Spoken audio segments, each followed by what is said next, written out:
ଯେତେବେଳେ କୌଣସି ମୂଲ୍ୟବାନ ସମ୍ପତ୍ତିର କଥା ଉଠେ, ହଠାତ୍ ଆମ ମନକୁ ଟଙ୍କା, ସୁନା, ରୂପା, ହୀରା ଭଳି ଦାମିକା ବସ୍ତୁର କଥା ମନକୁ ଆସିଯାଏ। ସତରେ କ'ଣ ଏସବୁ ଦାମିକା ସମ୍ପତ୍ତି? ମୋ ମତରେ ସମୟ ହିଁ ସବୁଠୁ ଦାମିକା ଅମୂଲ୍ୟ ସମ୍ପତ୍ତି।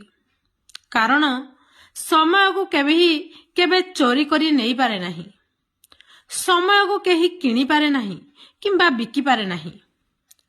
ପ୍ରତ୍ୟେକ ସଫଳ ବ୍ୟକ୍ତିର ସଫଳତା ପଛରେ ସମୟର ସଦୁପଯୋଗ ହିଁ ଥାଇପାରେ।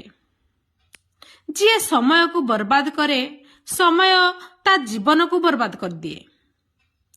ପ୍ରତ୍ୟେକ ମୁହୂର୍ତ୍ତର ସମୟକୁ ମୂଲ୍ୟବାନ ବୋଲି ମନେ କରନ୍ତୁ। କାରଣ ଯେକୌଣସି ମୁହୂର୍ତ୍ତରେ ହେଉ ପଛେ ଆପଣଙ୍କର ଭାଗ୍ୟ ମଧ୍ୟ ପରିବର୍ତ୍ତନ ହୋଇପାରେ। ତେଣୁ ଏଠାରେ କହିବାକୁ ହେବ ଯେ ସମୟ ହିଁ ସବୁଠାରୁ ମୂଲ୍ୟବାନ ସମ୍ପତ୍ତି।